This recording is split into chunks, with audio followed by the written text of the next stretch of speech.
I pushed the front door open, dropping my keys on the counter. Emily, kids, I'm home. The house was too quiet. Usually Lily's laugh or Jake's footsteps echoed down the hall. Today, silence. Then I saw her. Emily stood in the living room, a suitcase open on the floor, clothes spilling over. Jake sat on the couch with his backpack already zipped. Lily clutched her stuffed rabbit, staring at the floor. My chest tightened. What's going on? Emily didn't look at me. I can't do this anymore. My voice cracked. Do what? This. Marriage. This life. I'm leaving. She shoved another shirt into the suitcase. I froze. Leaving? What are you talking about? We can fix this. She cut me off. No, we can't. I've tried, and I'm done. Jake looked at me, his eyes wide. Dad? His small voice shook. I knelt beside him. It's okay, buddy. Mom and I are just talking. Right, Em? This isn't real. Emily snapped the suitcase shut. It's real. I've made up my mind. My throat burned. You're taking the kids? Without even talking to me?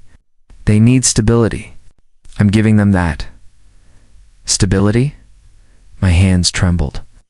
Ripping them away from their home, from me, that's stability? Lily whispered, Daddy, why are you sad?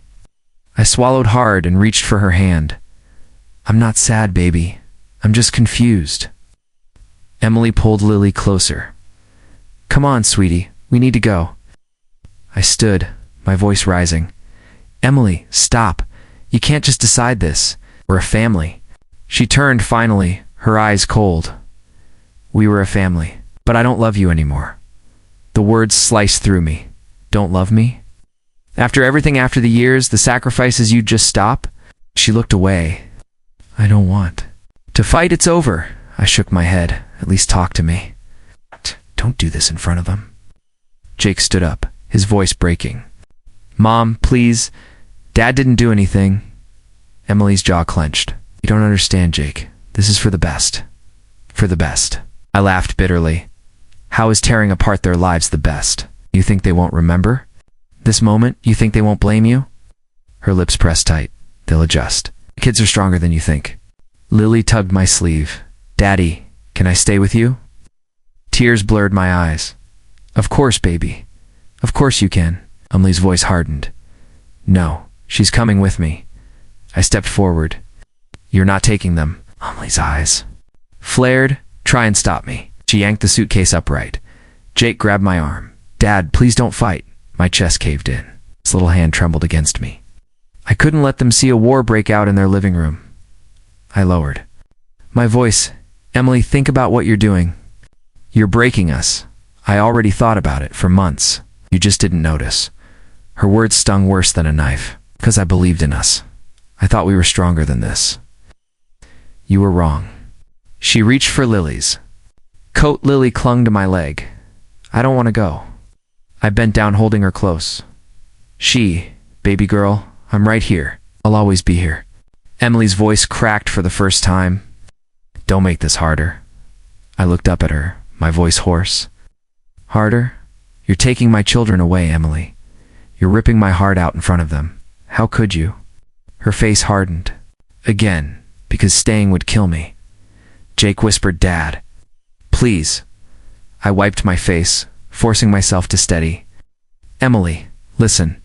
If you walk out that door, there's no coming back. You're not just leaving me, you're leaving us.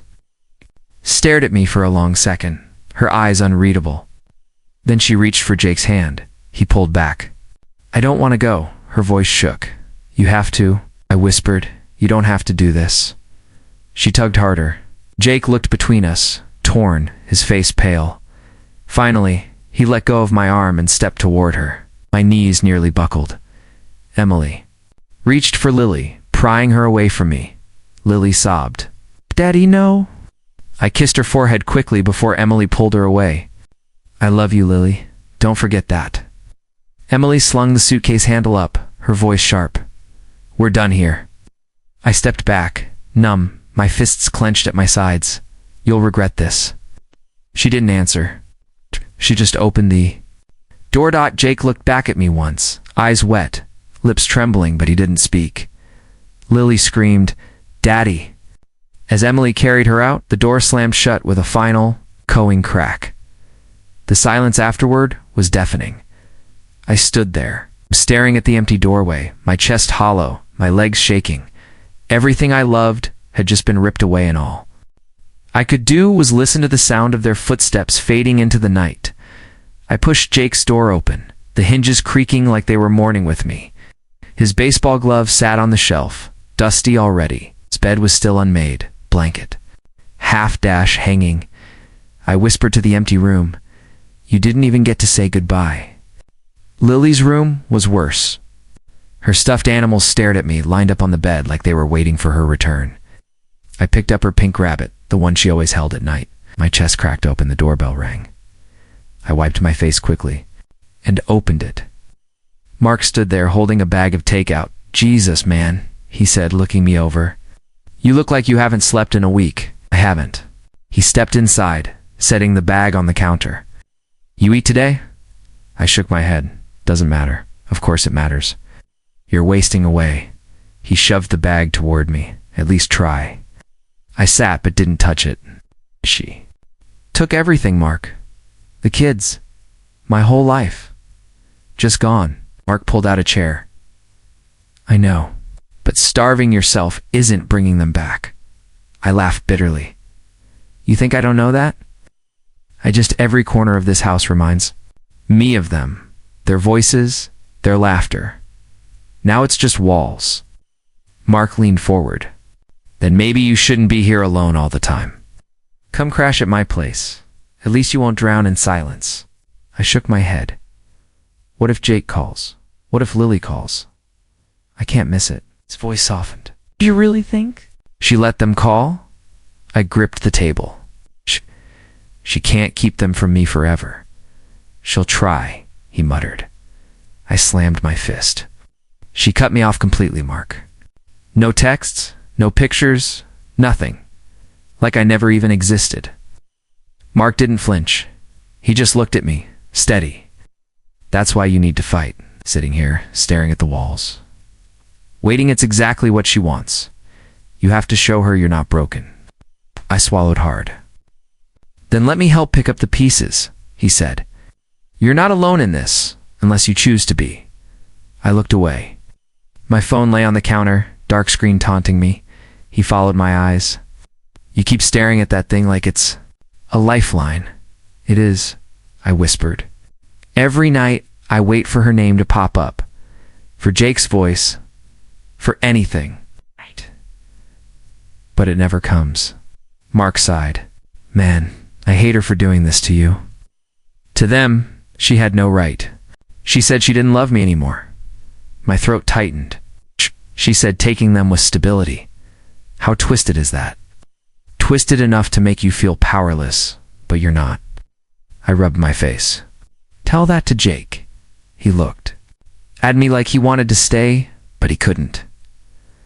Lily begged to stay, and my voice cracked. I couldn't stop her. "You did what you could," Mark said firmly. "Don't torture yourself with that moment. You're their father. They know you love them, do they? Or will Emily poison them until they forget me?" Mark's eyes hardened. "Not if you fight back. You've always been the guy who never quits." "Where's that man now?" I clenched my fists, buried under all this emptiness. He stood, pacing. "Then dig him out, because Emily doesn't get to erase you. It's not from their lives, not from yours. You hear me?"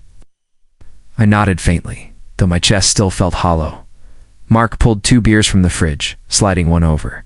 "Drink, eat, breathe. Start small." I picked up the bottle, twisting the cap. "What if I can't do this?" "You can. One day at a time.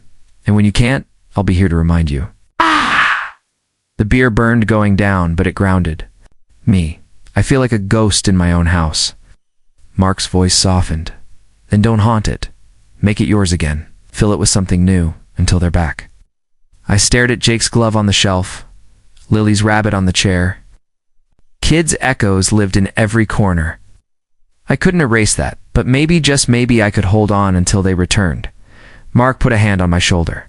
You're stronger than this storm. Don't forget it. I finally took a bite of food, though it tasted like dust. I'm trying.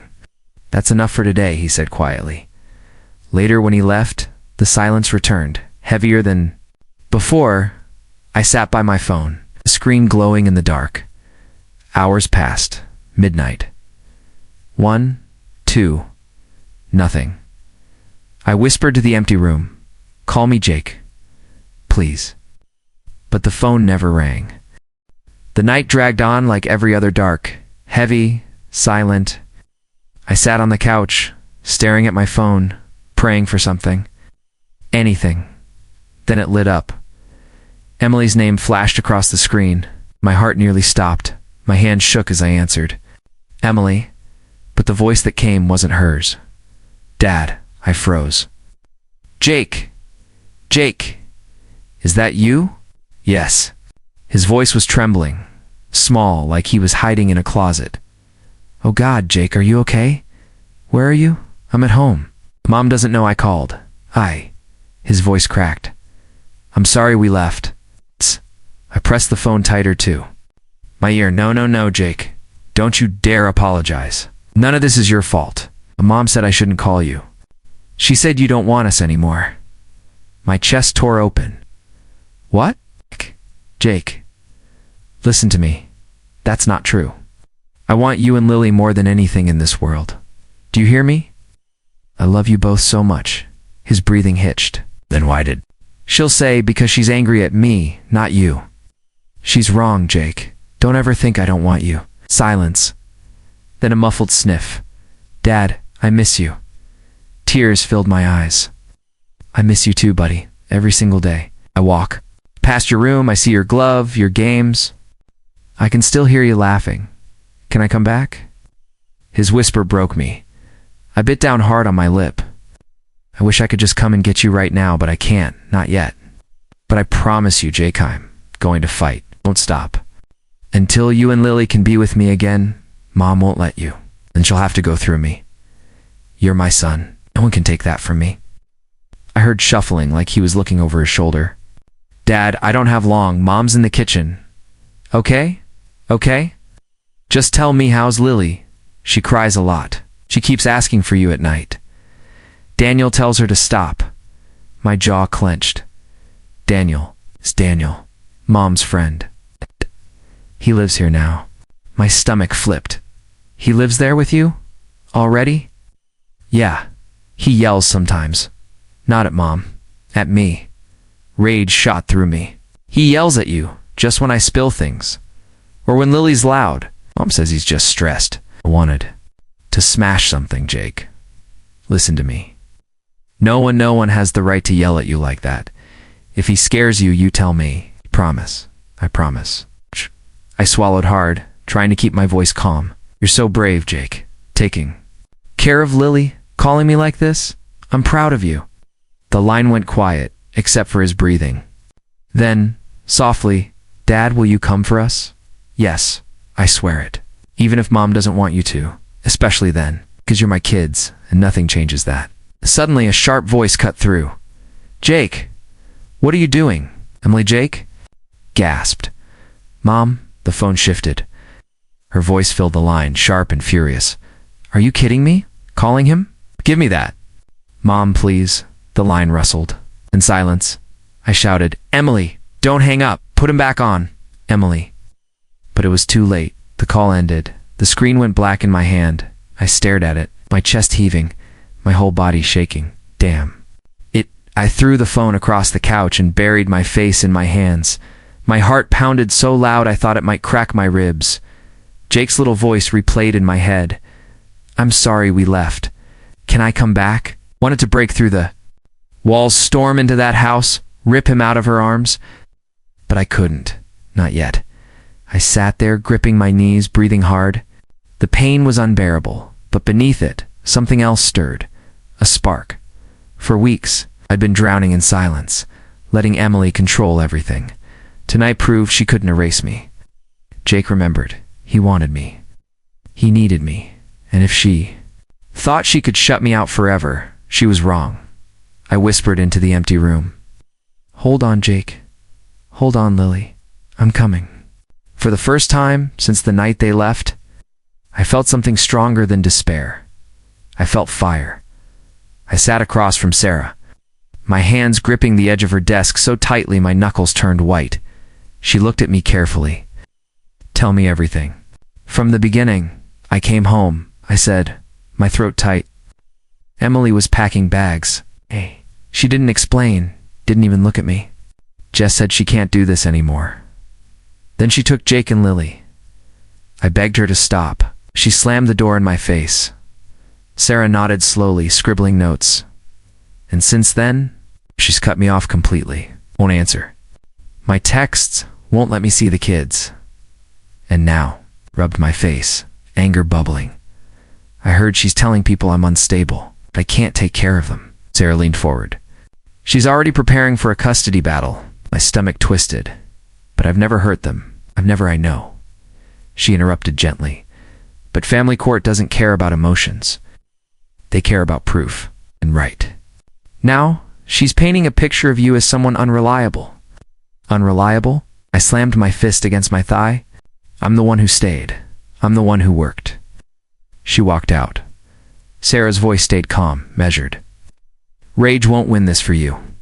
What will win is showing the court that you are stable, consistent, and focused on your children's well-being. So what do I do? My voice cracked, despite me trying to sound strong. You need to take care of yourself. Sleep. Keep working. Build a record-steady job, clean house, responsible habits. Judges don't want words. They want proof. I leaned back, frustration choking me. So she gets to lie, and I have to play saint? She may twist the story, Sarah said firmly, but truth stands if you can back it with actions. Kids need to see you're fighting for them, not spiraling. Her words cut deep. I thought of Jake's trembling voice on the phone, Lily's wide eyes as she clutched her stuffed rabbit. I clenched my jaw. I'll do whatever it takes. That's the right mindset, Sarah said. But I'll be honest, the road won't. Be easy. Are you prepared for that? I swallowed hard. If it means I get my kids back. Yes. When I left her office, Mark was waiting by my car. Gave me a look before I even opened my mouth. How bad? She's already spinning. Lies, I muttered. Sarah says Emily's painting me as unstable. Mark frowned. Man, you haven't exactly been proving her wrong. I glared at him. What's that supposed to mean? You haven't been eating? You've been barely sleeping? You look like a ghost half the time. It's because my kids are gone.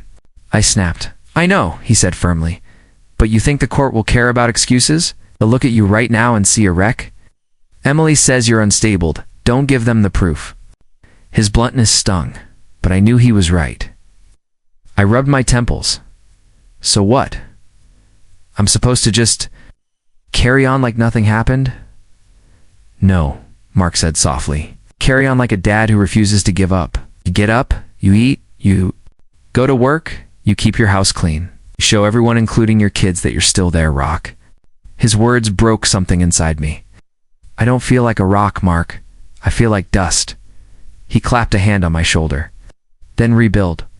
One piece at a time. Sarah's right. You can win this, but only if you fight smart. We stood there in the parking lot, silence hanging between us. I stared at the ground. You'll help me? Always, Mark said without hesitation. But you've got to want it more than your grief. I took a deep breath, forcing my shoulders back. Then I'll fight. I'll fight for them. That night, I walked into the house, the silence pressing against me like a weight. The toys were still scattered, Lily's crayons on the table, Jake's sneakers by the door. Every object felt like an accusation. You lost them. But I also heard Sarah's words echoing proof, not emotions. Mark's voice. Don't give them the proof she wants. I opened the fridge, forcing myself to cook something simple. Even though it tasted like ash, I set an alarm for work, even though I dreaded the morning. I cleaned up the mess I'd been ignoring for weeks. Each action felt small, pathetic even, but it was something. It was survival. As I sank into bed, my chest ached with loneliness. I wanted to hear Jake's laugh, Lily's soft voice asking for one more story. Instead, I stared at the ceiling, whispering into the dark. I'm not giving up on you. Now? Not ever. And for the first time since they left, I almost believed it. Mark leaned across the table at the diner, lowering his voice. I didn't want to be the one to tell you, but you need to hear it. My chest tightened. What now? It's Daniel, he said carefully. Living with Emily. With the kids too. For a second I couldn't breathe. Living there in my house? Mark hesitated. In hers, yeah. He's there every day, man. He's basically playing stepdad. Got a coffee, eh? The coffee in front of me turned bitter in my mouth. She replaced me like that. Just plugged someone else into my spot. She thinks she's moving on, Mark muttered. But people are starting to talk. Jake's been having a rough time at school. My cousin's son is in his class, he said. Jake barely talks to anyone. I gripped the edge of the booth. And Lily, she cries for you at night, Mark said gently. That's what I heard. I buried my face in my hands. She won't even let me call. And meanwhile, some stranger is tucking them in? Shook his head. Daniel's not exactly winning people over either. What do you mean? I asked sharply. He's short-tempered. Always looks irritated when the kids are around. One of Emily's neighbors said she saw him yelling at Jake in the yard. My blood ran cold. Yelling at my son? Keep calm, Mark warned. I know what you're thinking. What I'm thinking is my kids are trapped in a house. With a man who doesn't give a damn about them, couldn't sit still. My hands shook as I left money on the table and stormed out. A few days later, I walked through the park on a restless Saturday, trying to clear my head. And then I froze. There. They were Jake and Lily. And with them, Daniel.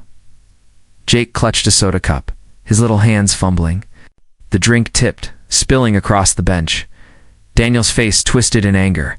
Damn it, Jake, can't you watch what you're doing? 10, not 2. Jake's shoulders hunched as if he could fold himself in half. Felt fire in my chest. Every instinct screamed at me to step in, to rip Daniel away from him. My fists clenched, nails digging into my palms. Lily tugged at Daniel's sleeve. It's just juice. Quiet, Lily, Daniel snapped. I'll make it worse. My vision blurred. I could already hear myself shouting, don't you dare talk to my kids like that.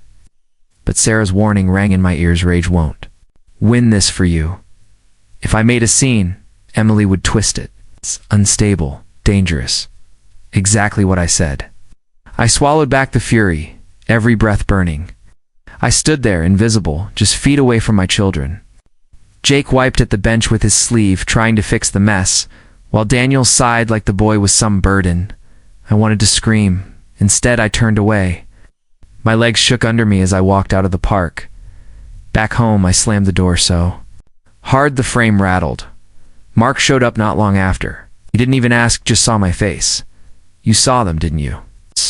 I nodded, pacing like a caged animal. He yelled at Jake, like he was trash.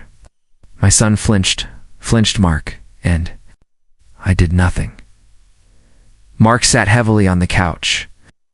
You did the right thing by walking away. The right thing? I barked. I left my kid to take that from him. You would have lost it. Emily would have spun it, and the court would have believed her. You know it. I pressed my fists against my forehead. So what? I just watch. While some guy tears them down? No, Mark said firmly. You fight smarter. You collect proof. Keep showing the court you're steady. You build your case. That's how you protect them. I dropped onto the chair opposite him, my whole body trembling. Jake's already breaking. Lily's crying for me. How much longer can they take this? Mark's eyes softened. Not forever. Ow. But you can't blow it now. You've got one. Shot to prove you're the better parent. Don't waste it on a public scene. His words sat heavy in the room. I wanted to argue, to scream that my kids needed me now, not months from now. But I knew he was right. I stared at the floor. Emily, promised them a better life. But what I saw today, it isn't better. It's a lie. Mark leaned forward and exposed the lie, piece by piece. I closed my eyes. The image of Jake shrinking under Daniel's voice seared into my mind. My hands still shook, but the fury inside me was no longer. While it was sharpening into something else. Resolve. I'll fight, I whispered. Not just in court, in every way I can. Mark nodded. Then we start now. That night, as I lay in bed, I replayed the scene at the park over and over. Jake's apology, Lily's small voice, Daniel's anger. Emily thought she'd built a perfect new life, but I saw the cracks. And those cracks were where I'd begin my fight. Mrs. Turner knocked lightly on my door one afternoon, holding something small in her hand. Your boy asked. Me to give you this, she whispered. My stomach clenched. Jake. She nodded, slipping the folded paper into my palm. He caught me outside and begged me not to tell his mother. Said it was important. I unfolded the crayon drawing, and my chest cracked open. 2 stick figures, hand in hand and underneath. Don't forget me, Dad. I sank against the doorframe. God. My voice broke. Thank you, Mrs. Turner. Her eyes softened. That child loves you. Don't give up. I won't, I promised, though my throat burned. When she left, I held the drawing like it was sacred. Jake's little scrawl cut deeper than any lawyer's argument. I pressed it to my chest.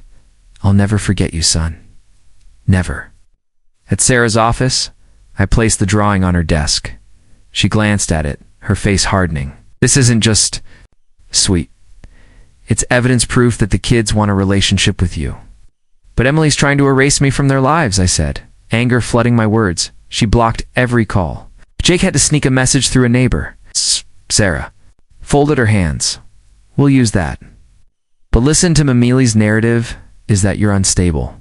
You need to be calm, consistent, the parent who won't crack. I shook my head. She's the one cracking. I can hear it. Every move she makes screams desperation. Sarah raised an eyebrow.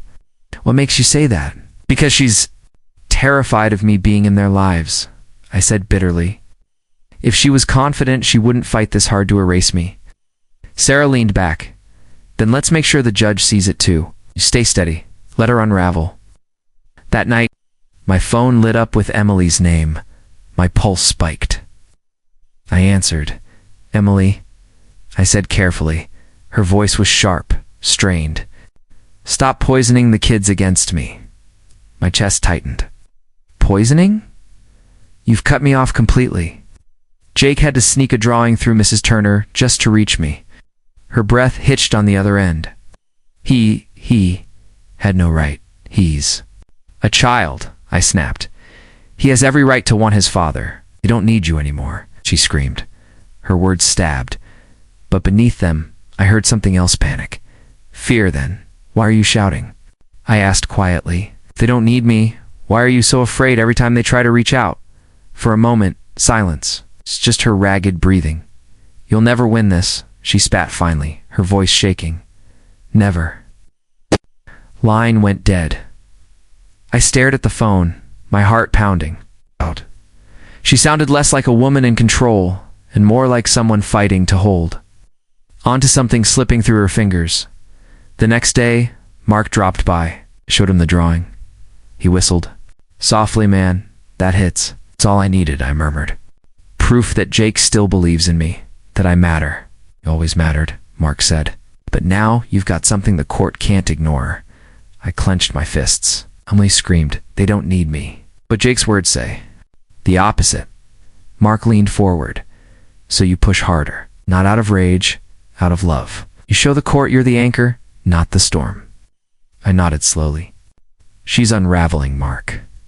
I can hear it in her voice. Good, he said firmly. Let her unravel. You just keep standing. Back at Sarah's office the following week, we laid out documents, my work records, photos with the kids, testimony from neighbors. And right in the middle, Jake's drawing, Sarah tapped it. It says more than 100 pages of legal jargon. Gosh, judges are human. They'll see the truth in this. I touched the paper gently.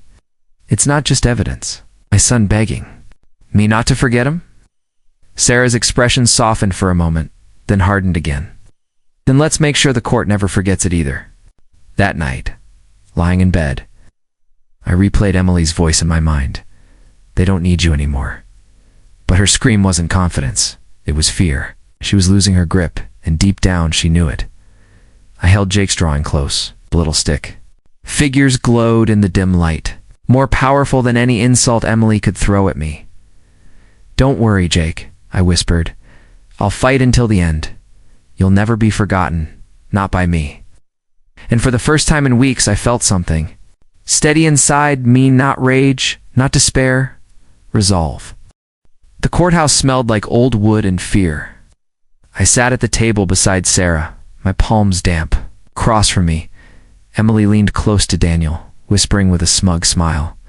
Sarah touched my arm. "Stay calm. No matter what they say, you answer." With love, not anger. I nodded, though my chest burned. Judge Harris entered, his robe sweeping the floor. "This court is now in session regarding custody of minors Jake and Lily Thompson." Oh. His voice echoed through the room. Emily's lawyer stood first. "Your Honor, my client has endured years of neglect. She was forced to protect the children. From a father who couldn't manage his temper, his responsibilities, or his home." I clenched my fists, but Sarah's hand pressed mine down. Emily took the stand, her voice dripping with practiced sorrow. He barely noticed the kids. I carried all the weight. I had no choice but to leave." My stomach twisted. Lies. Then she looked straight at me and added, "He scared them. They cried at night because of him." I nearly shot out of my chair, but Sarah's voice cut sharp. "Not a word. Let her sink herself." Daniel swaggered up next. He adjusted his tie like he was the hero of some cheap drama. "Your Honor, when I moved in, the kids were like shadows. Jake was withdrawn. Lily cried constantly. I rescued them from a toxic home. I gripped the table so hard my knuckles ached.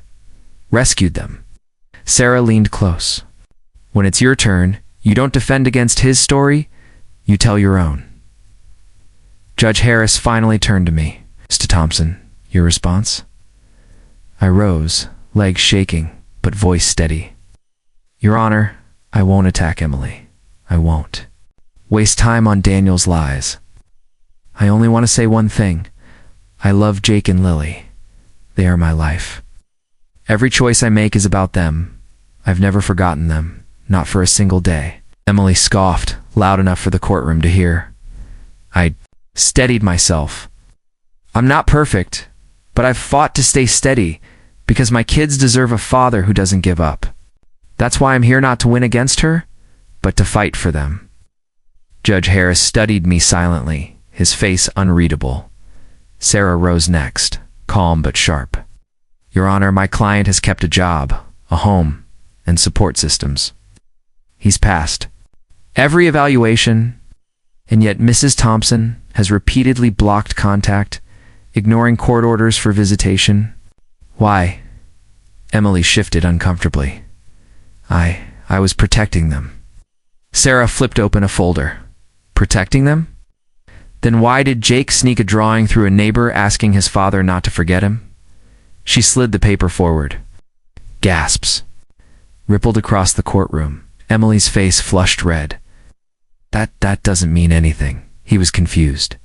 "Or he misses his father," Sarah countered. Daniel leaned forward. "Objection. Sit down, Mr. Miller," Judge Harris barked. "You'll speak only when asked." Sarah turned back. "Your Honor, Mrs. Thompson's narrative doesn't match reality. The children are not being protected. They're being cut off." The judge scribbled notes, his expression cool. Then came the moment that stole my breath. The bailiff escorted Jake into the room. My son's eyes darted nervously until he spotted me. His face lit up, just for a second, before he quickly looked down. Judge Harris spoke gently.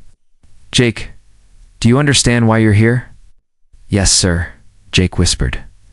"Do you feel safe with your mother?" Jake nodded slowly. "And with your father?" Jake looked at me, then back at the judge. "Yes, I want to see him more." Emily's chair screeched as she stiffened, her face twisting in anger. "Jake," the judge lifted a hand. "Mrs. Thompson, silence." Jake's voice wavered, but he kept going. "I love Mom, but I miss Dad. I don't want him to forget me." My heart broke and healed at the same time. Tears burned my eyes, but I held them back. Judge Harris leaned forward. "Thank you, Jake. You've been very brave," he gestured, and the bailiff led my son out. The silence afterward was deafening. Emily's face hardened, fury etched in every line. Daniel shifted uncomfortably. His confidence cracked. Sarah whispered, "That was everything." Judge Harris finally looked between us. "I will review all testimony before making a ruling. But I will say this, the children's voices matter. And today, they've been heard." He struck his gavel. Court adjourned. I collapsed back into my seat, trembling, air rushing into my lungs like I'd been drowning for months. Mark hurried up and clapped my shoulder. "He said it, man." "Jake said it." I nodded, voice hoarse. "For the first time in months, I believe we might win." Emily swept past me, her glare sharp enough to cut steel. Daniel trailed behind her, silent now. I held on to that tiny moment, Jake's voice echoing in the courtroom, as hope lit inside me like a flame that wouldn't die. The gavel struck once, cooing like thunder in my chest. "After reviewing all evidence and testimony," Judge Harris said, his voice steady, "this court grants shared custody to both parents. The father will have equal visitation rights and responsibilities." I felt my knees weaken, my heart pounded, my breath caught. I gripped the table, whispering, "Thank you, God." Emily shot up, her chair scraping across the floor. "This is ridiculous," she shouted. "He doesn't deserve them. He's unstable, reckless." Judge Harris raised a hand. "Miss Carter, order in my courtroom." Her lips twisted, but she sat down hard, muttering under her breath. I didn't need to hear the words to know they were venom aimed at me. Sarah leaned close, whispering, "We did it." We stayed calm, and it worked. My throat burned. "I'll finally hold them again," I said, barely able to believe it. Across the room, Daniel stood with his arms crossed. He didn't look triumphant anymore. His jaw clenched, his eyes darted toward Emily like he regretted being part of her. Storm. When court adjourned, Emily stormed out, her heels clacking angrily against the tile. Daniel followed, his tone low but sharp. "I told you this would backfire, Emily. You pushed too far." Her voice carried, shrill and brittle. "Don't you dare blame me." Closed my eyes, letting the sound fade. For once their chaos wasn't mine to carry. Sarah touched my shoulder. "Go home, get some rest. They'll need you strong for what's ahead." I nodded, shaking her hand. "I'll never forget what you did for me." That night, my phone buzzed. I glanced at the screen and froze. "Jake." My hand trembled as I answered. "Dad." A small voice came through, soft and hesitant. My throat tightened instantly. "Jake, buddy, is that really you?" "Yes," he sniffled, then giggled nervously. "Mom said I could call. She said it's part of the new rules." I pressed the phone tighter to my ear, pacing the room. "I've missed you every single day. I missed you too." His words tumbled out fast like he was afraid they'd vanish. "Lily misses you. She keeps asking when you're coming."